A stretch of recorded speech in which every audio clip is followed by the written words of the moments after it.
Alright guys, Mr. Gasson here. Today going to do the video. Let's see if I can get this going.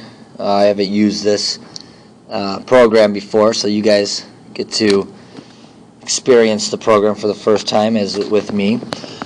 Alright, today we're going to talk about applying unit rates. So here's some more on unit rates. Our learning target for today, please write this down, is you, the student, will evaluate prices by analyzing the unit rates. So unit rates is very important to use, especially with money. I mean, it can be used on other things, but with money it's very important. So we're really going to be focusing on a money aspect today, because that's where you're going to see real life aspects. But we do have some other examples that we're going to go over today too, that are not just money, but that'll be the emphasis of what we're doing at the end. Okay, so let's go over our first example here. Oops, sorry, got that. You don't need to write this down, just listen. You can find the missing terms of equal ratios. Okay, that's how you use your unit rates. You use the unit rate and set it up equal to another ratio, and then you solve for what is missing by dividing or multiplying. So those are some key facts right there. You know, when you get to your summary, looking back at this slide might be important. Okay, so you can find the missing terms of equal ratios. You can use the unit rate and set it to equal to another ratio, and you can solve for what is missing by multiplying or dividing. So those are some key facts that I want you to think about as we're going through this lesson. All right, here's example 1. Joe's car goes 25 miles per gallon of gasoline. How far can it go on 8 gallons of gasoline? Okay, so let's do this example. I'm going to try something real quick. Oh, okay, wrong button. Okay, so again, Joe's car goes 25 miles per gallon of gasoline. How far can it go on 8 gallons of gasoline? So let's write this up as our unit rate here. Okay, since it's 25 miles per gallon, that's going to be 25 miles per 1 gallon. Okay, now we want to know how many go 8 gallons. Now 25 miles per gallon, that is our unit rate right there, guys. Remember, that's a way that we can write a unit rate is 25 over 1. So there's our unit rate, and then we're going to go to 8 gallons down here. So how far can I go? So you just find what you're multiplying by, just like last lesson. Times 8 here, times 8 there. So do 25 times 8, and what is 25 times 8 but 200? So let's answer our question. How far can it go at 8 miles a gallon? Or how far can we go? 200 miles. There is our answer. Okay, if you need to pause it, go ahead and pause it. I'm going to go to my next screen now. Okay, here's some key facts in comparing unit rates. So please write these down in your notes. First of all, use division to find the unit prices of the two products in question. So we're going to divide to find our unit prices of them. So we have to find the unit prices first. Okay, and then we're going to compare the unit prices. And the unit rate that is smaller, costs less, is the better value. When you do your unit rate, you want to set it up like this. So please write this down. I'm going to press the button again. We'll see how it goes. All right, there we go. Good. So the first thing we're going to do is set up our dollar amount. Okay, so on top, in the numerator, is your dollar amount.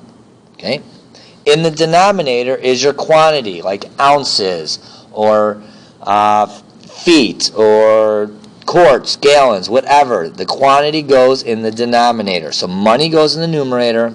The quantity goes in the denominator. And you divide those. You're going to divide the dollar amount by the quantity every time. So let's go and do an example. Here's example 2. Okay, juice is sold in 2 different sizes. A 48 fluid ounce bottle costs $2.07. A 32 ounce fluid bottle costs $1.64. Which is a better buy? Okay, the first thing I want you to do is use division. So you're going to divide dollar divided by our quantity. So I'm going to take $2.07, and I'm going to divide it by 48 fluid ounces.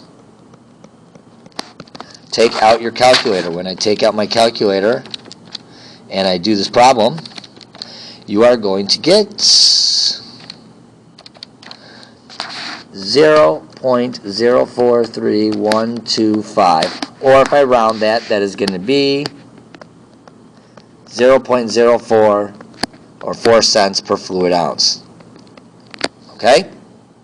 Now I'm going to do the same thing for the other one. I'm going to take $1.64, and I'm going to divide it by 32 fluid ounces. When I do that, I'm going to get 0.05125, or 5 cents per fluid ounce. So that's step one. I found the unit rate of each. So my unit rates, guys, are right there. Those are my unit rates. Now I can compare them to see which is a better deal. Well, the one that's cheaper. The one that is a less unit rate, a smaller unit rate, is cheaper.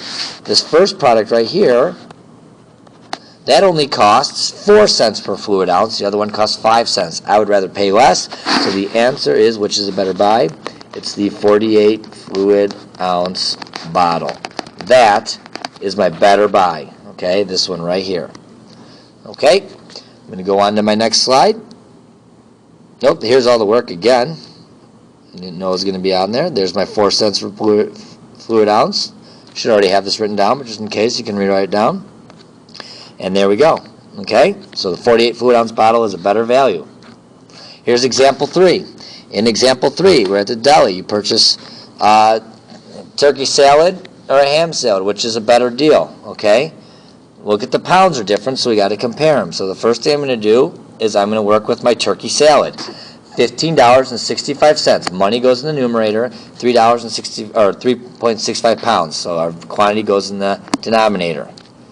Okay, for my other one, it's going to be my money on top, which is $30.51, and my quantity is going to go on the bottom, 7.29 pounds. Now I divide both of them. Use your calculator to divide these. Divide the first one, and I get $4.29 per pound. Divide the second one, I get $4.19 per pound. So which is a better deal? The ham salad is a better deal, guys. It is $4.19. 19 is less than 29, so it is the ham salad. That is our better deal. Okay? That's how we do our examples today. Alright, that is the end of our lesson today. I hope you had a good time. Sorry about some of the changes in there. It's the first time using this program, so I'll make sure next time I shore that up. Okay, have a great night, and we'll see you guys tomorrow.